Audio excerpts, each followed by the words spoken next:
ತಪ್ಪು ತಿಳುವಳಿಕೆಗಳಿಂದಾಗಿ ತಪ್ಪು ವ್ಯಕ್ತಿಗಳ ಮೇಲೆ ಬ್ಲೇಮ್ ಮಾಡುವಂಥದ್ದೆಲ್ಲ ಇದೆ ನಮ್ಮ ದೇಶದಲ್ಲಿ. ಅದು ಫಾರ್ ಎಕ್ಸಾಂಪಲ್ ಹೆಣ್ಮಕ್ಳನ್ನ ನಾವು ಬ್ಲೇಮ್ ಮಾಡ್ತೀವಿ ಯೂಶ್ವಲಿ. 40% ಫಿಮೇಲ್ ಪ್ರಾಬ್ಲಮ್ ಇರುತ್ತೆ, ಓಕೆ. 40% ಮೇಲ್ ಪ್ರಾಬ್ಲಮ್ ಇರುತ್ತೆ, ಓಕೆ. 10%, 10-20% ಇಬ್ರುನಲ್ಲಿ ಪ್ರಾಬ್ಲಮ್ ಓಕೆ ಇರುತ್ತೆ. Okay okay. ಒಬ್ರು ಹುಡುಗಿ ಬಂದ್ಬಿಟ್ಟು, ಅಕ್ಕ ನನಗೆ ಹೀಗೆ ಮದ್ವೆ ಆಯ್ತು, ನನ್ನ ಏಜ್ 20 years, ನನಗೆ ಮಕ್ಕಳಾಗ್ತಾರ ಅಂದ್ರೆ ನೀವೇನ್ ಹೇಳ್ತೀರಿ? ಯಾಕಾಗಲ್ಲಮ್ಮ, ಇಷ್ಟು ಚಿಕ್ಕ ಏಜ್ ನಿಮ್ಗೆ ಡೆಫಿನೆಟ್ಲಿ ಮಕ್ಕಳಾಗ್ತಾರೆ. ಅದೇ 40ಗೆ 35-40ಗೆ ಪಾಲಿಸಿಸ್ಟಿಕ್ ಓವರಿಯನ್ ಡಿಸೀಸ್, ಇದ್ರ ಬಗ್ಗೆ ನಾವು ಇತ್ತೀಚಿನ ದಿನ ತುಂಬಾ ಕೇಳ್ತಾ ಇದೀವಿ. ಇದು ಏನು ಆಕ್ಚುಲಿ ಅನ್ನೋದು ಒಂದು ಪ್ರಶ್ನೆ. ಎರಡನೇದು ಆಬ್ವಿಯಸ್ ಪ್ರಶ್ನೆ, ಇದು ಸಂತಾನೋತ್ಪತ್ತಿ ಮಾಡಕ್ಕೆ ಇದರಿಂದ ಏನು ಸಮಸ್ಯೆ ಆಗುತ್ತೆ? ಈ ಲೈಫ್ ಸ್ಟೈಲ್ ಚೇಂಜಸ್ ಅಲ್ಲಿ ಬೇಸಿಕಲಿ ಅಂದ್ರೆ ವರ್ಕೌಟ್ ಮಾಡುವಂಥದ್ದು, ಹೆಲ್ದಿ ಫುಡ್ ತಿನ್ನೋದು ಏನು ಬರುತ್ತೆ? ಹೌದು, 4 ಮೇನ್ ಇಂಪಾರ್ಟೆಂಟ್ ಥಿಂಗ್ಸ್. ಸ್ನೇಹಿತರೆ ನಮಸ್ಕಾರ. ಗೌರಿ ಶಕಿ ಸ್ಟುಡಿಯೋದ ವಿಶೇಷ ಕಾರ್ಯಕ್ರಮ ಫ್ಯಾಮಿಲಿ ಡಾಕ್ಟರ್, ನಿಮಗೆಲ್ಲ ಸ್ವಾಗತ. ನಾನು ಗೌರಿ ಶಕಿ.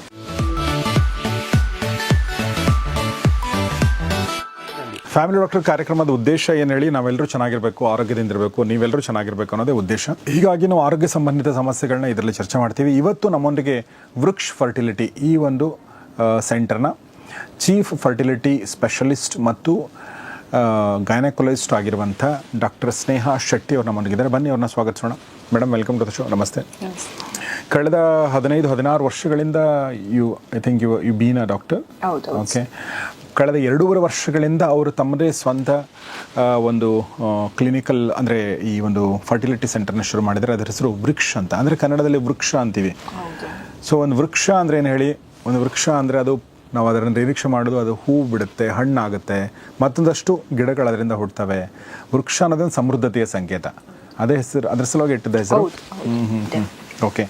ಬಟ್ ಒಬ್ಬ ಡಾಕ್ಟರ್ಗೆ ನೀವೇನೇನು ಓದಿದ್ರಿ ಬೇಸಿಕಲಿ, ಚಿಕ್ಕದಾಗಿ ಹೇಳ್ಬೋದು ಅಂದರೆ? ನಾವು MBBS ಆದಮೇಲೆ PG post graduation obstetrics and ಗೈನಕಾಲಜಿನಲ್ಲಿ ಮಾಡಿದ್ವಿ. ಅದಾದಮೇಲೆ ನಾನು ಲ್ಯಾಪ್ರೋಸ್ಕೋಪಿ ಫೆಲೋಶಿಪ್ ಮಾಡಿ ಇನ್ಫರ್ಟಿಲಿಟಿನಲ್ಲಿ ಜಾಸ್ತಿ ಇಂಟ್ರೆಸ್ಟ್ ಇದೆ ಅಂತ ಇನ್ಫರ್ಟಿಲಿಟಿ ಸ್ಪೆಷಲೈಸೇಷನ್ಸ್ ಎಲ್ಲ ಮಾಡಿದ್ವಿ, ಫೆಲೋಶಿಪ್ ಮಾಡಿದ್ವಿ. Okay okay okay.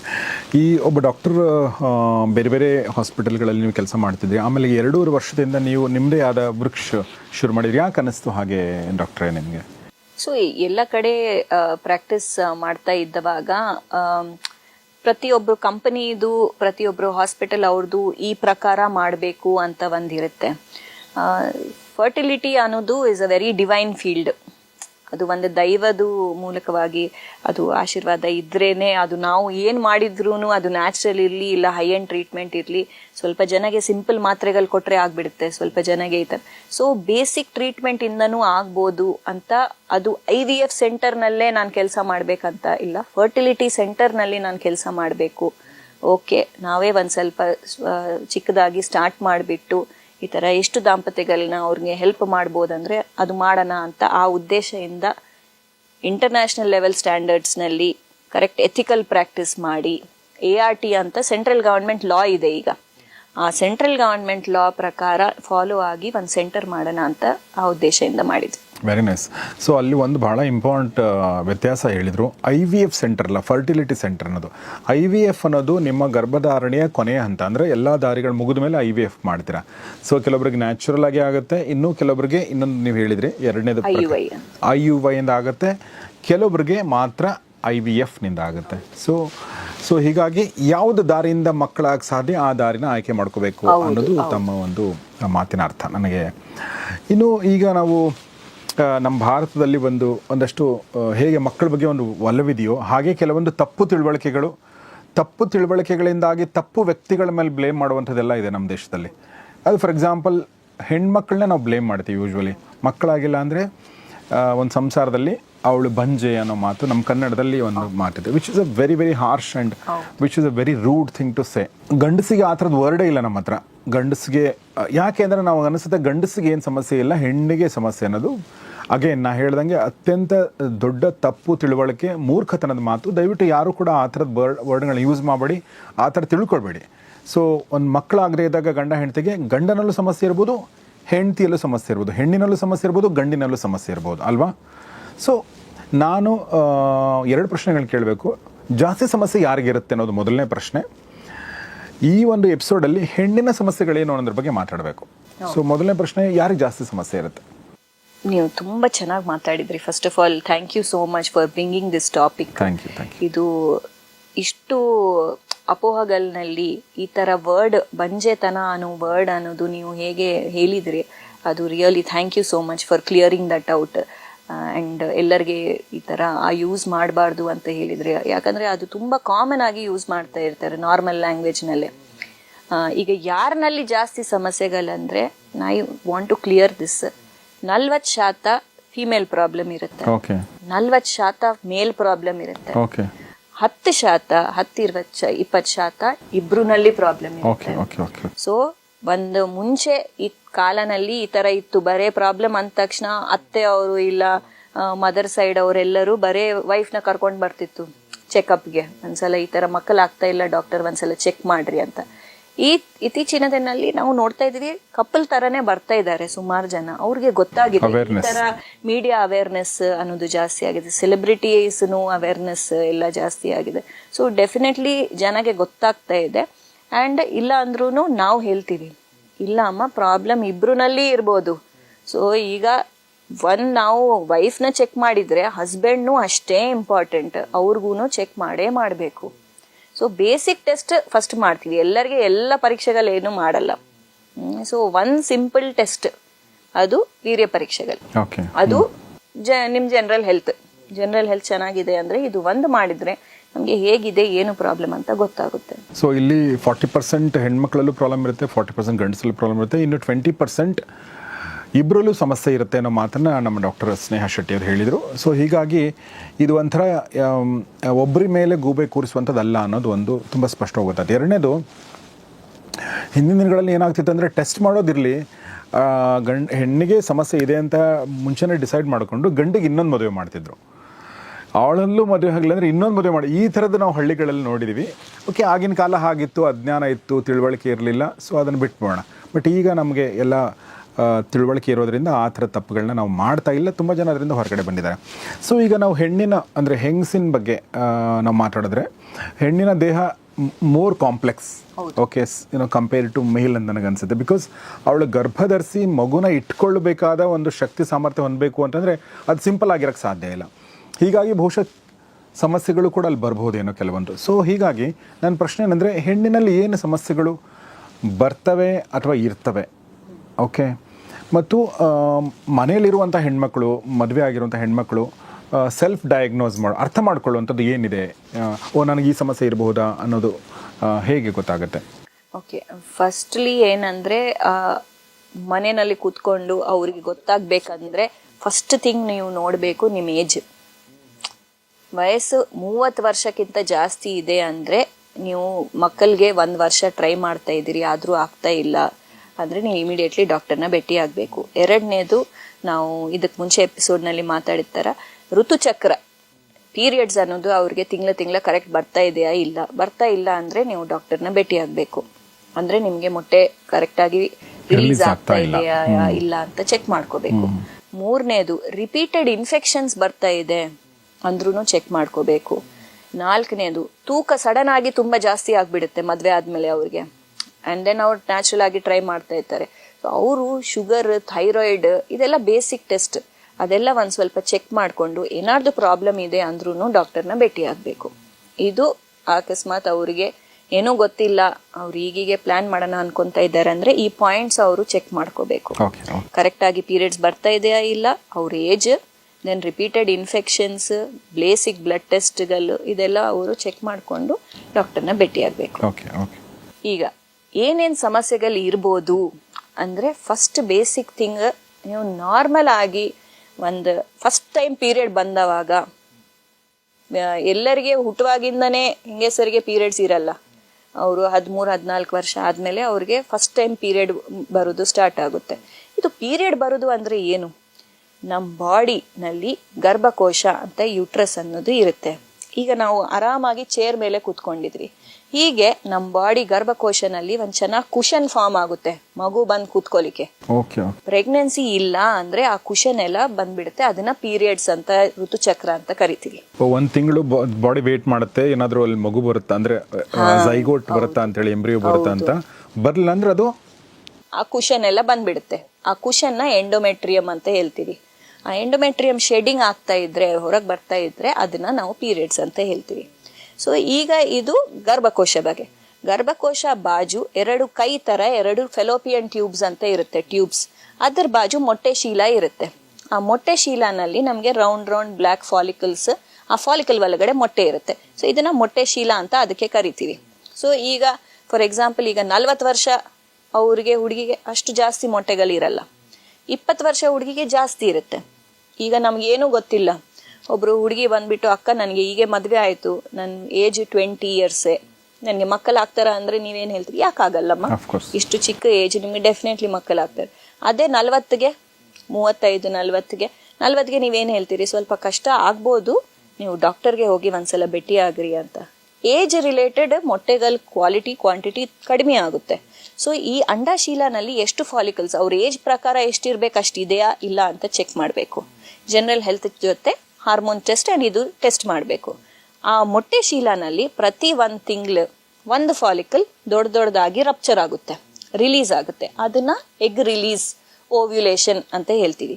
ಆ ಟೈಮ್ನಲ್ಲಿ ಆ ಮೊಟ್ಟೆ ರಿಲೀಸ್ ಆಗಿದ್ದಾದ್ಮೇಲೆ ಅದು ಬರೀ ಒಂದೇ ದಿನ 24 hours ಇರುತ್ತೆ. ಅದಾದ್ಮೇಲೆ ಆ ಮೊಟ್ಟೆ ಸತ್ತು ಹೋಗುತ್ತೆ. ಆ ಟೈಮ್ ಆ 24 hours ನಲ್ಲಿ ಹಸ್ಬೆಂಡ್ ವೈಫ್ ಸೇರಿದ್ರೆ, ನ್ಯಾಚುರಲ್ ಆಗಿ ಟ್ರೈ ಮಾಡಿದ್ರೆ, ಈ ವೀರ್ಯನಗಲ್ ಸ್ಪರ್ಮ್ಸ್ ಅನ್ನೋದು ಸ್ವಿಮ್ ಮಾಡ್ಕೊಂತ ಹೋಗಿ ಈ ಮೊಟ್ಟೆನ ಭೇಟಿಯಾಗುತ್ತೆ. ಎಲ್ಲಿ ಭೇಟಿಯಾಗುತ್ತೆ? ಟ್ಯೂಬ್ಸ್ ನಲ್ಲಿ. ಈ ಟ್ಯೂಬ್ ಇಂದ ಕೆಲಸ ಏನು? ಆ ಮೊಟ್ಟೆನ ಇಟ್ಕೊಳ್ಳೋದು. ಸೊ ಟ್ಯೂಬ್ ನಲ್ಲಿ ಭೇಟಿಯಾಗಿ ಅಲ್ಲಿ ಭ್ರೂಣ ಅನ್ನೋದು ಫಾರ್ಮ್ ಆಗುತ್ತೆ ಟ್ಯೂಬ್ ನಲ್ಲಿ. ಅಂಡ್ ದೆನ್ ಅದು ಗರ್ಭಕೋಶ ಒಳಗಡೆ ಬಂದ್ಬಿಟ್ಟು ಗರ್ಭಕೋಶನಲ್ಲಿ ಕುತ್ಕೊಳ್ಳುತ್ತೆ. ಸೊ ಇಫ್ ಇದು ಆಗಿಲ್ಲ, ಇದರ ಎಗ್ ರಿಲೀಸ್ ಆಗಿಲ್ಲ ಆರ್ ಎಗ್ ರಿಲೀಸ್ ಆಗಿದೆ, ಟ್ಯೂಬ್ನು ಇಟ್ಕೊಂಡಿದೆ, ಬಟ್ ಆ ಟೈಮ್ ನಲ್ಲಿ ಅವ್ರ ಹಸ್ಬೆಂಡ್ ವೈಫ್ ಸೇರಿಲ್ಲ, ಆರ್ ಈ ಭ್ರೂಣ ಅನ್ನೋದು ಚೆನ್ನಾಗಿಲ್ಲ, ಅದು ಬಂದ್ ಗರ್ಭಕೋಶನಲ್ಲಿ ಕುತ್ಕೊಂಡಿಲ್ಲ, ಗರ್ಭಕೋಶನಲ್ಲಿ ಪ್ರಾಬ್ಲಮ್ ಇದೆ ಏನಾದ್ರು ಅಂದ್ರೂ ಪ್ರೆಗ್ನೆನ್ಸಿ ಆಗಲ್ಲ. ಸೊ ಪ್ರಾಬ್ಲಮ್ಸ್ 3 ಕಡೆ ಇರ್ಬೋದು. 1 ಎಗ್ ಮೊಟ್ಟೆ ಶೀಲನಲ್ಲಿ ಏನಾದ್ರು ತುಂಬಾ ಹಾರ್ಮೋನಲ್ ಪ್ರಾಬ್ಲಮ್ಸ್, PCOD ಅಂತ ಆ ತರ ಪ್ರಾಬ್ಲಮ್ ಇದೆ, ಇಲ್ಲ ಮೊಟ್ಟೆನೆ ತುಂಬಾ ಕಡಿಮೆ ಇದೆ, ಅವ್ರ ಏಜ್ಗೆ ಎಷ್ಟಿರ್ಬೇಕು ಅಷ್ಟಿಲ್ಲ, ತುಂಬಾ ಕಡಿಮೆ ಮೊಟ್ಟೆಗಳಿದೆ, ಇಲ್ಲ ಏನಾದ್ರು ಬೇರೆ ಕಂಡೀಷನ್ಸ್ ಎಂಡೋಮೆಟ್ರಿಯೋಸಿಸ್ ಅಂತ ಆ ತರ ಪ್ರಾಬ್ಲಮ್ಸ್ ಇದ್ರೂ ಎಗ್ ಕ್ವಾಲಿಟಿ ಕಡಿಮೆ ಇರುತ್ತೆ. 2ನೇದು ಟ್ಯೂಬ್ಸ್. ಈಗ ರೋಡೇ ಬ್ಲಾಕ್ ಇದೆ ಅಂದ್ರೆ ನಾವು ಹೇಗೆ ಹೋಗುದು? Correct. So egg and sperm ಭೇಟಿ ಆಗ್ಲಿಕ್ಕೆ ಅಲ್ಲಿ ದಾರಿನೇ ಬ್ಲಾಕ್ ಇದೆ.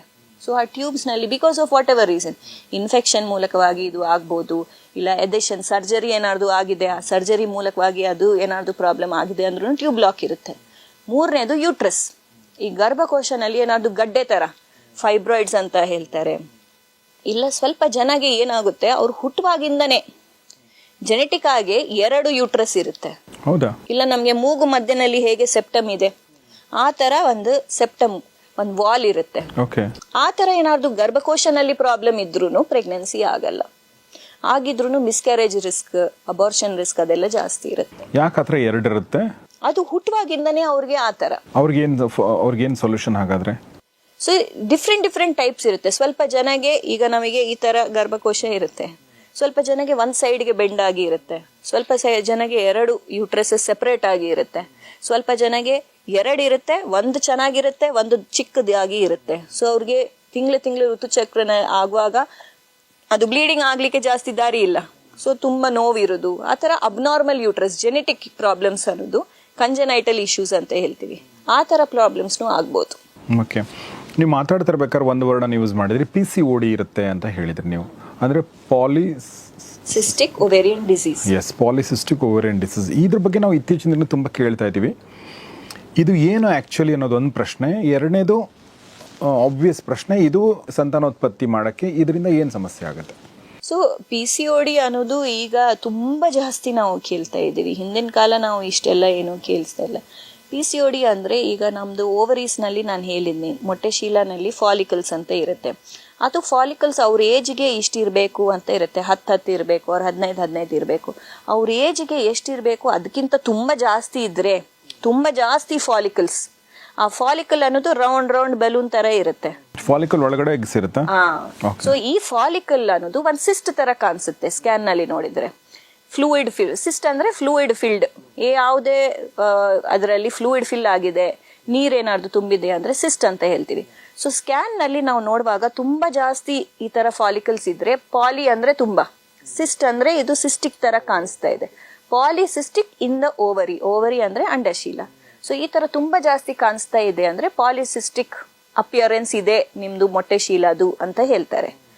ಇದು ಇಫ್ ಇನ್ ಕೇಸ್ ಹಾರ್ಮೋನಲ್ ಇಂಬ್ಯಾಲೆನ್ಸ್ನೂ ಇದೆ ಆಕಿಗೆ ಅಂದರೆ ದೆನ್ ನಾವು PCOD ಪ್ರಾಬ್ಲಮ್ ಇರ್ಬೋದು ನಿಮಗೆ ಅಂತ ನಾವು ಕನ್ಫರ್ಮ್ ಡಯಾಗ್ನೋಸಿಸ್ ಮಾಡ್ತೀವಿ. ಹಾರ್ಮೋನಲ್ ಇಂಬ್ಯಾಲೆನ್ಸ್ ಅಂದರೆ ಹಾರ್ಮೋನ್ಸ್ ಅಂದರೆ ನಮಗೆ ದೇಹನಲ್ಲಿ ನಮ್ಮ ಪ್ರತಿ ಒಂದು, ಈಗ ನಾನು ಕೈನೂ ಈ ಥರ ಮಾಡ್ತಾ ಇದ್ದೀನಿ ಅಂದರೆ ನನ್ನ ಬ್ರೈನ್ ಸಿಗ್ನಲ್ ಮಾಡ್ತಾ ಇದೆ, ಅದು ಹಾರ್ಮೋನ್ ರಿಲೀಸ್ ಆಗುತ್ತೆ. ಆ ಹಾರ್ಮೋನೇ ಇನ್ಸ್ಟ್ರಕ್ಷನ್ಸ್ನ ಕ್ಯಾರಿ ಫಾರ್ವರ್ಡ್ ಮಾಡಿಬಿಟ್ಟು ಆ ಕೆಲಸ ಆಗುತ್ತೆ. ಹಾಗೆ ಈಗ ನಮ್ಮ ಬಾಡಿನಲ್ಲಿ ಏನಾದ್ರು ಮಾಡ್ಬೇಕಂದ್ರೂ ಆಗಬೇಕು, ಫಂಕ್ಷನ್ ಆಗಬೇಕಂದ್ರೂ ಹಾರ್ಮೋನ್ ರಿಲೀಸ್ ಆಗಿ ಅದು ಹೋಗಿ ಅದರದ್ದು ಕೆಲಸ ಆಗುತ್ತೆ. ಸೊ ರೀಪ್ರೊಡಕ್ಷನ್ ಅನ್ನೋದು ರೀಪ್ರೊಡಕ್ಟಿವ್ ಸಿಸ್ಟಮ್ನ ಕೆಲಸ ಮಾಡಲಿಕ್ಕೆ ಸ್ವಲ್ಪ ಹಾರ್ಮೋನ್ಸ್ ಇದೆ. ಆ messengers, hormones R messengers of our body. So ಈ ಹಾರ್ಮೋನ್ಸ್ ಅನ್ನೋದು ಈಗ ಫಾರ್ ಮೆನ್ ಫೀಮೇಲ್ ಹಾರ್ಮೋನ್ಸ್ನೂ ಇರುತ್ತೆ, ಈಗ ಫೀಮೇಲ್ಸ್ಗೆ ಮೇಲ್ ಹಾರ್ಮೋನ್ಸ್ನೂ ಇರುತ್ತೆ. ಇದು ಬ್ಯಾಲೆನ್ಸ್ನಲ್ಲಿ ಇರಬೇಕು. ಈ ಹಾರ್ಮೋನಲ್ ಇಂಬ್ಯಾಲೆನ್ಸ್ ಏನಾದ್ರು ಆಗಿದೆ ಅಂದರೆ ಈ ಥರ ಸಮಸ್ಯೆಗಳಾಗ್ಬೋದು. ಸೊ ಎಷ್ಟು ಇಂಬ್ಯಾಲೆನ್ಸ್ ಇದೆ ಅದರ ಪ್ರಕಾರ ಸಿವಿಯಾರಿಟಿ ಆಫ್ PCOD ಇರುತ್ತೆ. ಸ್ವಲ್ಪ ಜನಗೆ ಸ್ವಲ್ಪ ಮೈಲ್ಡ್ PCOD, ಸ್ವಲ್ಪ ಜನಗೆ ಸಿವಿಯರ್ PCOD, ಸ್ವಲ್ಪ ಜನಗೆ ಮಾಡ್ರೇಟ್ PCOD, ಅಷ್ಟು ಜಾಸ್ತಿ ಇಲ್ಲ ಅಷ್ಟು ಕಡಿಮೆ ಇಲ್ಲ, ನಿಮಗೆ ಇದೆ. So depending on the problem ನಾವು ಮೆಡಿಕೇಶನ್ ಕೊಡಬೇಕಾ ಇಲ್ಲ ಬರೀ ಲೈಫ್ ಸ್ಟೈಲ್ ಚೇಂಜ್ ಮಾಡಬೇಕಾ ಅಂತ ಹೇಳ್ತೀವಿ. ಇದು ಯಾಕೆ ಆಗ್ತಾ ಇದೆ ಡಾಕ್ಟರ್ ಅಂದರೆ 2 ಸಮಸ್ಯೆಗಳು. ಒಂದು ಲೈಫ್ ಸ್ಟೈಲ್. ಈಗ ಇತ್ತೀಚಿನದಲ್ಲಿ ನೀವು ನೋಡಿದ್ರೆ ನಮ್ದು ಆಹಾರ, ನಮ್ದು ಪೊಲ್ಯೂಷನ್, ನಮ್ದು ಎಲ್ಲ ಎಷ್ಟು ಮೊಬೈಲ್ ಫೋನ್ ಯೂಸೇಜ್, ಎಕ್ಸಸೈಸ್ ಏನು ಮಾಡಲ್ಲ, ಇಲ್ಲ ಅಂದ್ರೆ ತುಂಬಾ ಜಾಸ್ತಿ ಜಿಮ್ಗೆ ಹೋಗ್ಬಿಟ್ಟು ಎಲ್ಲ ಓವರ್ ಎಕ್ಸಸೈಸಸ್ ಅದೆಲ್ಲ ಇರುತ್ತೆ. Everything is contaminated. ಹೌದಾ? ಈಗ ಅನ್ನ ತಿನ್ನೋದು ಅನ್ನೋದು 10 ವರ್ಷ ಹಿಂದ್ಗಡೆ ಅನ್ನಗೆ ಈಗ ನಮಗೆ ಸಿಗೋದು ಅನ್ನಗೆ ಎಷ್ಟು ಡಿಫ್ರೆನ್ಸಸ್ ಇದೆ. ಆ್ಯಂಡ್ ಪ್ಲಸ್ ನಾವು ಅಷ್ಟು ಕೆಲಸ ಮಾಡಲ್ಲ. ನಮ್ಮ ಅಮ್ಮ ಅವರಮ್ಮ ಅವ್ರು ಎಷ್ಟು ಕೆಲಸ ಮಾಡ್ತಾ ಇದ್ರು. ನಮ್ಗೀಗ ಪ್ರತಿಯೊಂದಕ್ಕೆ switch on switch off buttons ಅದೆಲ್ಲ ತರ ಇದೆ. So we don't work out that much. So all these things are causing lifestyle related problems. ಅದರಿಂದ ಹಾರ್ಮೋನಲ್ ಇಂಬ್ಯಾಲೆನ್ಸ್ ಆಗಿ ಇದು PCOD ಅನ್ನೋದು ಜಾಸ್ತಿ ಆಗ್ತಾ ಇದೆ. Second, over diagnosis. ಕರೆಕ್ಟಾಗಿ ನೀವು ಡಯಾಗ್ನೋಸ್ ಮಾಡಿಲ್ಲ. ಈಗ ನೀವು ಏಜ್ ಕಡಿಮೆ ಇದೆ, ಜಾಸ್ತಿ ಫಾಲಿಕಲ್ಸೇ ಕಾಣುತ್ತೆ, ಅದು ನೋಡಿದ ತಕ್ಷಣ PCOD ಪ್ರಾಬ್ಲಮ್ ಇದೆ ಅಂತ ಹೇಳಕ್ಕಾಗಲ್ಲ. ಸೆಕೆಂಡ್, ಇರ್ರೆಗ್ಯುಲರ್ ಪೀರಿಯಡ್ ತಿಂಗಳು ಋತುಚಕ್ರ ಕರೆಕ್ಟ್ ಆಗ್ತಾ ಇಲ್ಲ ಅಂದ್ರೂ PCOD ಪ್ರಾಬ್ಲಮ್. ಅದಕ್ಕೆ ಸುಮಾರು ಕಾರಣಗಳಿರುತ್ತೆ. ಸೊ ಈ ಥರ ಓವರ್ ಡಯಾಗ್ನೋಸಿಸ್ ಆಗೋದೂ ಪ್ರಾಬ್ಲಮ್ ಆಗಿದೆ. ಈಗ ಇದು lifestyle. Second cause is genetic. ಈಗ ನಮ್ಮ ಅಪ್ಪ ಅಮ್ಮ ಕಡೆಯಿಂದ ಬರೋದು ಹೆರಿಡಿಟ್ರಿ ಅಂತೀವಿ. ಜೆನೆಟಿಕ್ ಅಂದರೆ ನೀವು ನಿಮ್ಮ ಅಮ್ಮ ಗರ್ಭಾಶಯನಲ್ಲಿ ಇದ್ದವಾಗ ಕಣ್ಣು ಮೂಗು ಎಲ್ಲ ಹೇಗೆ ಫಾರ್ಮ್ ಆಗುತ್ತೋ ಹಾಗೆ ಇದೆಲ್ಲ ಸ್ಟ್ರಕ್ಚರ್ಸ್ನು ಫಾರ್ಮ್ ಆಗುತ್ತೆ. ಬ್ರೇನ್ ಓವರಿ ಕನೆಕ್ಷನ್ನು ಫಾರ್ಮ್ ಆಗುತ್ತೆ. ಆ ಫಾರ್ಮೇಷನ್ ಟೈಮ್ನಲ್ಲಿ ಏನಾದ್ರು ಮ್ಯೂಟೇಷನ್ ಆಗಿದ್ರೆ ಈ ಥರ PCOD ಸಮಸ್ಯೆಗಳು ಬರ್ಬೋದು. ಸೊ ಅದನ್ನ ನೀವು ನಿಮ್ಮ ಜೀನ್ಸ್ನ ತೆಗೆದು ನಾವು ಬಿಸಾಕ್ಲಿಕ್ಕಾಗಲ್ಲ. ಕರೆಕ್ಟ್. ಸೊ ನಾವೇನು ಮಾಡಬೇಕು, ಆ ಪ್ರಾಬ್ಲಮ್ನ ನಿಮಗೆ ನಾವು ಮೆಡಿಸಿನ್ಸ್ ಇಲ್ಲ ಟ್ರೀಟ್ಮೆಂಟ್ ಆ ಪ್ರಕಾರ ಸಮಸ್ಯೆಗಳ ಪ್ರಕಾರ ನಾವು ಕೊಡ್ತೀವಿ. ಅದಾದ್ಮೇಲೆ ನಿಮಗೆ ಮಗು ಆಗುತ್ತೆ, ಹೆಲ್ದಿಯಾಗಿ ಇರುತ್ತೆ. ಆಮೇಲೆ maybe you may again get back to having symptoms. So based on the problem, ಲೈಫ್ ಸ್ಟೈಲಾ ಇಲ್ಲ ಇದು ಅಂತ ನಮಗೆ ಟೆಸ್ಟ್ ಮಾಡಿ ನೋಡ್ಲಿಕ್ಕೆ ಆಗಲ್ಲ. ಬಟ್ ನಿಮಗೆ ಸಿವಿಯಾರಿಟಿ ಪ್ರಕಾರ ಇರುತ್ತೆ. ಮೋಸ್ಟ್ ಕಾಮನ್ಲಿ ಇದು 2 ರೀಸನ್. ಅದಕ್ಕೆ ಸ್ವಲ್ಪ ಜನ PCOD ಅವ್ರಿಗೆ ಲೈಫ್ ಸ್ಟೈಲ್ ಚೇಂಜಸ್ ಮಾಡಿದ ತಕ್ಷಣ ಅವ್ರ ಪೀರಿಯಡ್ ರೆಗ್ಯುಲರ್ ಆಗುತ್ತೆ, ಅವ್ರಿಗೆ ಮಗುನೂ ಆಗುತ್ತೆ, ಟ್ರೀಟ್ಮೆಂಟ್ ಅದೆಲ್ಲ ಏನು ಬೇಕಾಗಲ್ಲ. ಸೊ ನಾವು ಅದಕ್ಕೆ ಹೇಳ್ತೀವಿ ಲೈಫ್ ಸ್ಟೈಲ್ ಚೇಂಜ್ ಮಾಡ್ರಿ ಅಂತ. ಆಗಿಲ್ಲ ಅಂದ್ರೆ then we go for the medication part of it. Okay. ಈ ಲೈಫ್ ಸ್ಟೈಲ್ ಚೇಂಜಸ್ ಅಲ್ಲಿ ಬೇಸಿಕಲಿ ಅಂದ್ರೆ ವರ್ಕೌಟ್ ಮಾಡುವಂಥದ್ದು, ಹೆಲ್ದಿ ಫುಡ್ ತಿನ್ನೋದು ಏನು ಬರುತ್ತೆ? ಹೌದು, 4 ಮೇನ್ ಇಂಪಾರ್ಟೆಂಟ್ ಥಿಂಗ್ಸ್. ಕರೆಕ್ಟಾಗಿ ಆಹಾರ. ಇದು ಸ್ವಿಗ್ಗಿ ಝೊಮ್ಯಾಟೊ ಇದೆಲ್ಲ ಬಂದ್ಬಿಟ್ಟು ಈಗ ತುಂಬ ಜಾಸ್ತಿ ಆಗಿ ನಾವು ಆರ್ಡರ್ ಮಾಡೋದು ಎಲ್ಲ ಔಟ್ಸೈಡ್ ಫುಡ್ ಎಲ್ಲ ಜಾಸ್ತಿ. ನಾವು ಚಿಕ್ಕದಿದ್ದವಾಗ ಎಷ್ಟು ಸಲ ಹೋಗ್ತಿದ್ವಿ ಸರ್? ಹಾರ್ಡ್ಲಿ ನಾವು ವರ್ಷಕ್ಕೊಂದ್ಸಲ ಅಲ್ಲ, ಏನಾದ್ರು ಮದುವೆ ಇದೆ ಅಂದ್ರೆ ಇಲ್ಲ ಬರ್ಡೇ ಇದೆ ಅಂದ್ರೆ ಆ ಥರ ವೆರಿ ರೇರ್ ಆಗಿ. ಈಗ ಎಷ್ಟು ಇದೆ ಅಂದ್ರೆ midnight cravings, no time, no nothing, ಎಲ್ಲ ಶುಗರ್ ಜಾಸ್ತಿ ತಿನ್ನೋದು, ಡೆಸರ್ಟ್ಸ್ ಎಲ್ಲ ಜಾಸ್ತಿ, ಅನ್ಹೆಲ್ದಿ ಫುಡ್ ಎಲ್ಲ ಜಾಸ್ತಿ. ಸೊ ಕರೆಕ್ಟಾಗಿ ನೀವು healthy food, fresh fruits and vegetables ತಿನ್ನಬೇಕು. 2ನೇದು, ನೀವು ಕರೆಕ್ಟಾಗಿ ಎಕ್ಸಸೈಸ್ ಅಟ್ಲೀಸ್ಟ್ 1 hour, ಏನೋ ಒಂದು ಸ್ವಲ್ಪ ಫಿಸಿಕಲ್ ಆಕ್ಟಿವಿಟಿ ಮಾಡಿ. 1 hour ಅಂದರೆ ಕಡಿಮೆ ಏನಲ್ಲ ಬಿಡಿ, ಸಾಕು. 1 hour ಮ್ಯಾಕ್ಸಿಮಮ್ ಅನ್ಸುತ್ತೆ ನನ್ನ ಪ್ರಕಾರ. ಮಿನಿಮಮ್ ಆಗಿ ನೀವು ಸ್ವಲ್ಪ ಅಟ್ಲೀಸ್ಟ್ ನೀವು ಬ್ರಿಸ್ಕ್ ವಾಕಿಂಗ್ ಮಾಡ್ರಿ, ಮನೆಯಲ್ಲಿ ಸೂರ್ಯ ನಮಸ್ಕಾರ ಮಾಡ್ರಿ, ಇಲ್ಲ ಏನಾದ್ರು ಆ ಥರ ಸಿಂಪಲ್ ಆಗಿ ನೀವು ಮಾಡ್ಕೊಂಡಿದ್ರೇನೆ ಸಾಕು. ಬಟ್ 1 hour ನೀವು ನಿಮ್ಗೋಸ್ಕರ ನೀವು ತೆಗೆದುಬಿಟ್ಟು ಎಕ್ಸಸೈಸ್ ಮಾಡಬೇಕು. ಮೂರನೇದು ಡಿಹೈಡ್ರೇಷನ್, ನೀರು ಕುಡಿಯಲ್ಲ. ಹೌದಾ? ಹೆಣ್ಮಕ್ಳು ಜಾಸ್ತಿ ಕುಡಿಯಲ್ಲ ನೀರು? ಹಾಗೇನಿಲ್ಲ, ಇಬ್ರು. ಈಗ ನೀರ್ ಅನ್ನೋದು ಆರ್ ಎನಿ ಫ್ಲೂಯಿಡ್. ಯಾಕೆ ಹೆಣ್ಮಕ್ಳು ಕುಡಿಯಲ್ಲ ನಾ ಹೇಳಿದೆ ಅಂದರೆ, ಅವ್ರಿಗೆ ಏನಂದರೆ ಈ ಬಾತ್ರೂಮ್ಗಳನ್ನ ಕಂಡ್ರೆ ಆಗಲ್ಲ. ಹೆಣ್ಮಕ್ಳನ್ನ ಭಾಳ ಅಬ್ಸರ್ವ್ ಮಾಡಿದ್ದೀನಿ. ಯಾಕೆ ಕುಡಿಯಲ್ಲ ಅಂದರೆ ಅವ್ರು they don't want to go to bathrooms. ಹೊರಗಡೆ ಹೋದಾಗ ಅವ್ರಿಗೆ ಒಂದು ಫೋಬಿಯಾ ಇದೆ, ಚೆನ್ನಾಗಿರಲ್ಲ ಬಾತ್ರೂಮ್ಗಳು ಅಂಥೇಳಿ. ಆ್ಯಂಡ್ ದೆನ್ ನಾಲ್ಕನೇದು ನಿದ್ದೆ. ಫೋನ್ಸ್ ಎಲ್ಲ ಬಂದಾದ್ಮೇಲೆ ಎಲ್ಲ ನಾವು ವಿ ಹ್ಯಾವ್ ಬಿಕಮ್ ಅಡಿಕ್ಟೆಡ್. ನಾವು ನಿದ್ದೆ ಚೆನ್ನಾಗಿ ಮಾಡ್ತಾ ಇಲ್ಲ. ಮಿನಿಮಮ್ 6 to 8 hours ಚೆನ್ನಾಗಿ ನಿದ್ದೆ ಮಾಡಬೇಕು. ಸೊ ಇದು 4 ವಿಷಯಗಳನ್ನ ನೀವು ಗಮನಿಸಿ ನೀವು ಕರೆಕ್ಟಾಗಿ ಕರೆಕ್ಟ್ ಒಂದು ಒಳ್ಳೆ ಲೈಫ್ ಸ್ಟೈಲ್ನ ಚೇಂಜಸ್ ಮಾಡಿದರೆ ಅದೇ ಸಾಕಾಗುತ್ತೆ. ಸೊ PCOD ಸಮಸ್ಯೆ ಏನು ಮತ್ತು ಅದಕ್ಕೆ ಏನು ಪರಿಹಾರ ಅನ್ನೋದನ್ನು ಕೂಡ ಹೇಳಿದರು. ಮೇಡಮ್, ಈಗ ಕಳೆದ 15 ವರ್ಷಗಳಲ್ಲಿ ತುಂಬ ಜನ ಹೆಣ್ಮಕ್ಳನ್ನ ಭೇಟಿ ಮಾಡಿರ್ತೀರ, ಕಳೆದ 2-3 ವರ್ಷಗಳಲ್ಲಿ ತುಂಬ ಜನ ಹೆಣ್ಮಕ್ಳನ್ನ ಭೇಟಿ ಮಾಡಿರ್ತಿರಲ್ಲ. ನಿಮ್ಮ ಅಬ್ಸರ್ವೇಷನ್ ಏನೋ? ಬರೀ ನಾ ಹೆಣ್ಮಕ್ಳಿಗೆ ಬಗ್ಗೆನೇ ಕೇಳ್ತಾ ಇದ್ದೀನಿ. ಈಗಿನ ಕಾಲದ ಹೆಣ್ಮಕ್ಳು ಏನು ಸಮಸ್ಯೆಯನ್ನು ಬರ್ತಾರೆ, ದ ಮೋಸ್ಟ್ ಇಂಪಾರ್ಟೆಂಟ್ ಸಮಸ್ಯೆ ಅವ್ರು ಫೇಸ್ ಮಾಡ್ತಿರೋಂಥದ್ದು ಏನು ನಿಮ್ಮ ಪ್ರಕಾರ? ಐ ಫೀಲ್ ಈಗ ಕಾಲನಲ್ಲಿ ತುಂಬ ಜಾಸ್ತಿ ಸ್ಟ್ರೆಸ್ ಆಗಿದೆ ಸರ್. ಹಿಂದಿನ ಕಾಲನಲ್ಲಿ ಅಷ್ಟು ವರ್ಕ್ ಲೋಡ್ ಇರಲಿ ಫಾರ್ ವುಮೆನ್, ಬರೀ ಹೆಂಗಸರ್ನಲ್ಲಿ ಹೇಳ್ತಾ ಇದ್ದೀನಿ ನಾನು, ಅಷ್ಟು ಸ್ಟ್ರೆಸ್ ಇರಲ್ಲ ಅಲ್ವಾ? ಬರೀ ಮನೆ ನೋಡ್ಕೊಳ್ಳೋದು ಬೇಕಂದ್ರೆ ನೀವು ಅದ್ರ ಜೊತೆಗೆ ಆ ಕಾಲನಲ್ಲಿನೂ ಕೆಲಸ ಮಾಡ್ತಿದ್ರು. ಅವಾಗ್ಲೂ ವುಮೆನ್ ಆಂಟರ್ಪ್ರಿನರ್ಸ್ ಅದೆಲ್ಲ ಇರ್ತಿತ್ತು, ಅವ್ರಿಗೂ ಚಿಕ್ಕ ಚಿಕ್ಕ ಬಿಸ್ನೆಸ್ ಅದೆಲ್ಲ ಇತ್ತು. ಬಟ್ ಇಷ್ಟು ಟೆನ್ಷನ್ ಇದ್ರಿಲ್ಲ. ಈಗ ಎಷ್ಟು ಕಾಂಪಿಟೇಟಿವ್ ಆಗಿದೆ ಅಂದರೆ ಪ್ರತಿ ಒಂದಕ್ಕೆ ತುಂಬ ಜಾಸ್ತಿ ಸ್ಟ್ರೆಸ್ ತಗೊಳ್ಳೋದು. ಹ್ಯಾಬಿಟ್ಸ್, ನೀವು ಎಷ್ಟು ಜನ ಒಂದು ಊರಿನಲ್ಲಿ ಇಷ್ಟು ಜನ ಫಿಮೇಲ್ ಪಾಪ್ಯುಲೇಷನ್ ಇದೆ ಅಂದರೆ ಅದರಲ್ಲಿ ನೀವು ಕೌಂಟ್ ಮಾಡ್ಬೋದು ಎಷ್ಟು ಜನ ತಂಬಾಕು ತಿಂತಾರೆ, ಎಷ್ಟು ಜನ ಸ್ಮೋಕಿಂಗ್, ಆಲ್ಕೋಹಾಲ್. ಈಗ ಇತ್ತೀಚಿನದಲ್ಲಿ ಎಷ್ಟು ಜನ smoking, females, alcohol consumption, drugs, ಇದೆಲ್ಲ ತುಂಬ ಜಾಸ್ತಿ ಆಗಿದೆ. Exposure and all of that, all these things are causing N effect.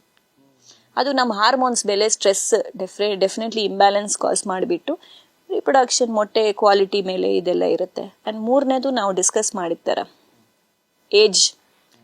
ಮದುವೆ ಮಾಡ್ಕೊಳ್ಳೋದೇ ಲೇಟ್. ಹಿಂದಿನ ಕಾಲ 20 ವರ್ಷಕ್ಕೆ ಆಲ್ರೆಡಿ ಒಂದು ಮಗುನೂ ಇರುತ್ತೆ.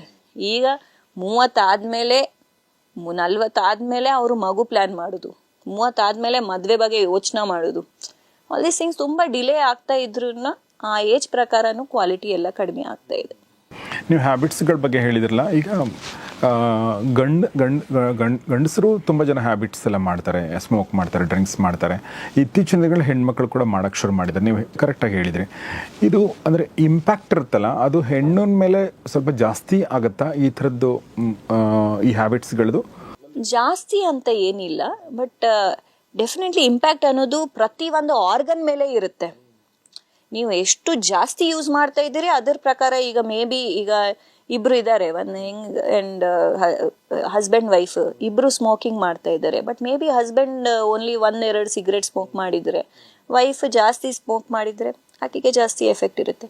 ಸ್ವಲ್ಪ ಕಡೆ ನಾವು ಏನು ನೋಡ್ತೀವಿ ಅಂದರೆ ವೈಫ್ ಸ್ಮೋಕಿಂಗ್ ಮಾಡಲ್ಲ, ಬಟ್ ಹಸ್ಬೆಂಡ್ದು ಸ್ಮೋಕಿಂಗ್ ಪ್ರಾಬ್ಲಮ್ ಕಡೆಯಿಂದ ಪ್ಯಾಸಿವ್ ಸ್ಮೋಕರ್ ಆಗ್ಬಿಡುತ್ತೆ. ಅದು ಸ್ಮೋಕ್ ಇನ್ಹೇಲ್ ಮಾಡಿ ಅದೆಲ್ಲ ಅದರಿಂದ ಪ್ರಾಬ್ಲಮ್ಸ್ನೂ ಆಗ್ಬೋದು.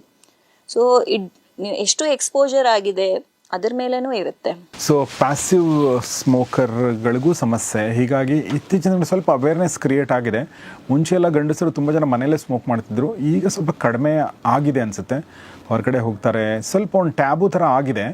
ಆದರೂ ಕೂಡ ನೀವು ಮನೇಲಿ ಸ್ಮೋಕ್ ಮಾಡ್ತಾ ಇದ್ದರೆ ದಯವಿಟ್ಟು ಗಮನಿಸಿ. ಇದು ನಿಮಗೆ ಹಾರ್ಮ್ ಮಾಡೋದಲ್ಲದೆ ನಿಮ್ಮ ವೈಫ್ಗೆ ಮತ್ತು ನಿಮ್ಮ ಮಕ್ಕಳಿಗೆ ಎಲ್ಲರಿಗೂ ಕೂಡ ಹಾರ್ಮ್ ಮಾಡುತ್ತೆ. ಹೀಗಾಗಿ ದಯವಿಟ್ಟು ಸ್ಮೋಕ್ ಮಾಡುವಾಗ ಮನೆಯಲ್ಲಿ ಮಾಡೋಕ್ಕೆ ಹೋಗಬೇಡಿ. ಅನಿವಾರ್ಯ ಸ್ಥಿತಿ ಇದ್ದಾಗ ಹೊರಗಡೆ ಹೋಗಿ ಅಂತ ನಾನು ಕೇಳ್ಕೊಳ್ತೀನಿ. ಸೊ PCOD ಸಮಸ್ಯೆ ಬಗ್ಗೆ ಮತ್ತು ಸುಮಾರು ಸಮಸ್ಯೆಗಳ ಬಗ್ಗೆ, ಹೆಣ್ಮಕ್ಳು ಎದುರಿಸುವಂಥ ಸಮಸ್ಯೆಗಳ ಬಗ್ಗೆ ಡಾಕ್ಟರ್ ಸ್ನೇಹಾ ಶೆಟ್ಟಿ ತುಂಬ ಚೆನ್ನಾಗಿ ಹೇಳಿದರು. ನಿಮಗೆ ಬಹುಶಃ ಸಾಕಷ್ಟು ವಿಚಾರಗಳು ಅರ್ಥ ಆಗಿದೆ ಅಂತ ಅನ್ಕೋತೀನಿ. ಈ ಕುರಿತಾಗಿ ಏನೋ ಪ್ರಶ್ನೆಗಳು ದಯವಿಟ್ಟು ಅದನ್ನು ತಿಳಿಸಿ. ಮತ್ತು ಇದನ್ನು ಹೇಳಿದಂತೆ ಡಾಕ್ಟರ್ ಸ್ನೇಹಾ ಶೆಟ್ಟಿ ಅವರಿಗೆ ನಿಮ್ಮೆಲ್ಲರ ಪರವಾಗಿ ಧನ್ಯವಾದಗಳು ಮೇಡಮ್. ತುಂಬ ಥ್ಯಾಂಕ್ಸ್ ನಿಮಗೆ, ನಮ್ಮ ಜೊತೆ ಇಷ್ಟೊತ್ತು ಮಾತಾಡಿದ್ರಿ. ಮತ್ತು ಸ್ನೇಹಾ ಶೆಟ್ಟಿ ಅವ್ರನ್ನ ಸಂಪರ್ಕಿಸಬೇಕು ಅಂದರೆ ಅವರ ಕಾಂಟ್ಯಾಕ್ಟ್ ಡೀಟೇಲ್ಸ್ ನಾವು ಕಮ್ಯುನಿಟಿ ಪೇಜಲ್ಲಿ, ಡಿಸ್ಕ್ರಿಪ್ಷನಲ್ಲಿ ಮತ್ತು ಕಮೆಂಟ್ ಬಾಕ್ಸಲ್ಲಿ ಹಾಕಿರ್ತೀವಿ. ವೃಕ್ಷ್ ಫರ್ಟಿಲಿಟಿ ಅನ್ನೋದು ಅವರ ಸಂಸ್ಥೆ ಹೆಸರು. ಇದು HSR ಲೇಔಟಲ್ಲಿದೆ. ಈಗ ವೈಟ್ ಫೀಲ್ಡಲ್ಲಿ ಕೂಡ ಇದೆ ಆಲ್ರೆಡಿ. ಸೊ ನಿಮ್ಮ ಸಮಸ್ಯೆಗಳಿದ್ರೆ ದಯವಿಟ್ಟು ಅದನ್ನು ಬಗೆಹರಿಸ್ಕೊಳ್ಳಿ ಮತ್ತು ಒಂದು ಸುಖವಾದ ಸಮೃದ್ಧವಾದ ಸಂಸಾರವನ್ನು ಹೊಂದಿ. ನೋಡ್ತಾರೆ ಗೌರಿ ಶೆಟ್ಟಿ ಸ್ಟುಡಿಯೋ, ನೋಡ್ತಾರೆ ಫ್ಯಾಮಿಲಿ ಡಾಕ್ಟರ್ ಕಾರ್ಯಕ್ರಮ. ನಮಸ್ಕಾರ.